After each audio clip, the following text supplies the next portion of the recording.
Alright guys, so today we're continuing from what we did on my last video, which was showing you how to twist wire. And I've twisted all the wire I had, so now the next step in my process is to coil the rings for chainmail that I'm making. This is what those coils end up looking like. I'll actually show you that a little more closely.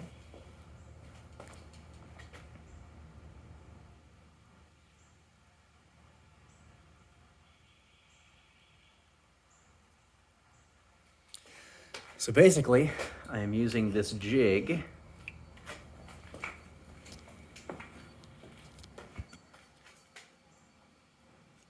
two uprights with parallel placed holes for different size mandrels, which is what this rod is called.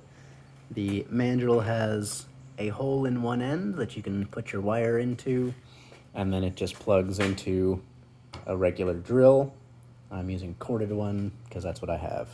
A pair of bolt cutters so you can remove the coils. And then this is a little follower that I made with a little metal insert so it doesn't wear out. And you will see how I use this in just a moment.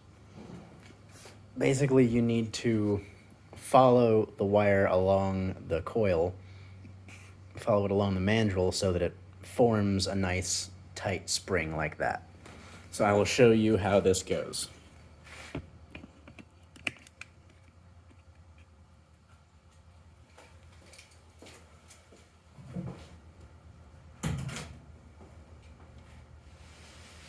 Grab my wire.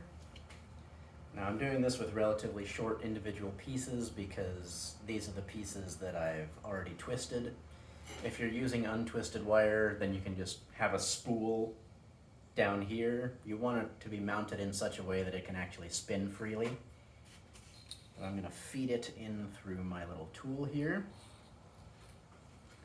And I'm going to start it through the hole.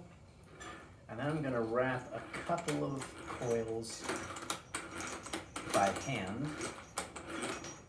just to get everything started well and to get the end of the coil far enough away from the post here that I can actually hold my tool in place. And so with this, you need to make sure, basically it's going to feed itself along, but you need to apply force down so that it wraps tightly, and you need to apply force back so that it doesn't wind out and make big gaps in the spring so that it would end up looking more like that. So basically you're pushing down and sideways with this tool. I've done this many years ago. I think I was wearing a glove or something, like a leather welding glove. That is much more dangerous and definitely not recommended. You can do it barehanded, but if you're making thousands of rings, it's gonna wear on you pretty quick. And making a tool like this is relatively simple. You just need to drill a hole all the way through, and having a metal insert like this will help a lot. This is from this is a screw insert from Rock Climbing Volumes that basically just allows you to put screws in and out of a volume on the wall over and over again without damaging the volume. But so sideways and down, that's where the pressure is, and I'm just going to moderate the speed on the drill so that I'm not feeding too fast to keep up with it.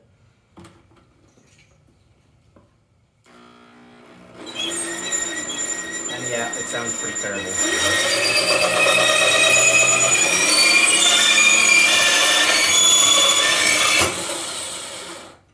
And I just need to make sure that I'm not going to smack my hand against this piece here whenever it releases.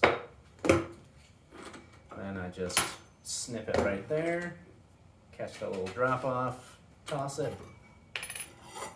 pull it off, and we got a coil.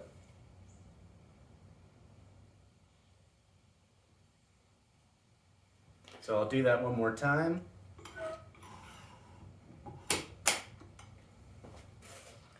Grab a new wire.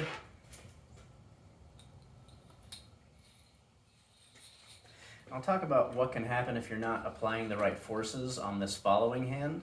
So basically, we get this started.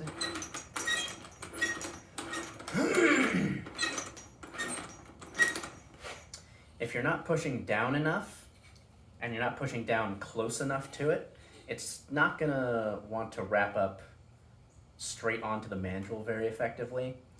And if you're not pushing hard enough this way to keep the coils butted up against each other nice and tightly, it can either wander off this way, or if you're pushing hard enough to the left, or to whatever side you're doing it, because it doesn't have to be in this orientation. You could have the drill on the other side and wind it the other direction. It doesn't matter.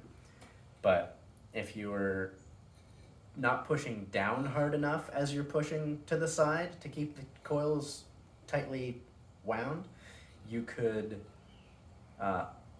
reverse the direction of your spring and do a double coil onto itself, which I'm not going to demonstrate here because this wire is expensive for me to produce and I don't want to waste it. But you'll just have to take my word for that one. I've done that plenty of times. You can often salvage it, but it's still not ideal.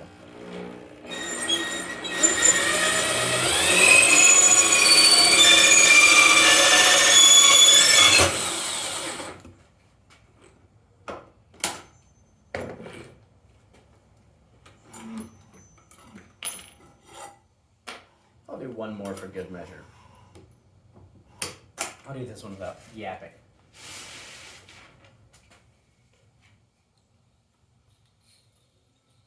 You'll probably want to wear some ear pro. I'd love to make one of these. I said I wasn't going to yap, didn't I? I would love to make one of these that has like ball bearing mounts for the mandrels, and maybe I'll do that someday, but at the moment, this is good enough.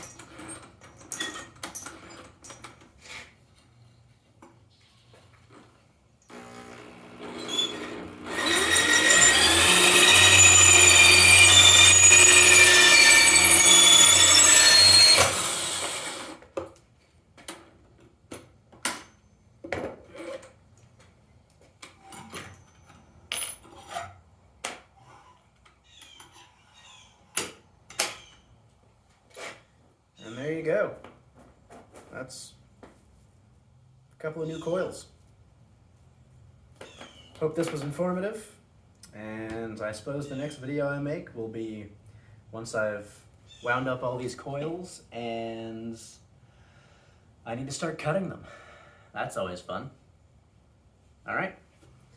In the meantime, happy crafting. Have a great day.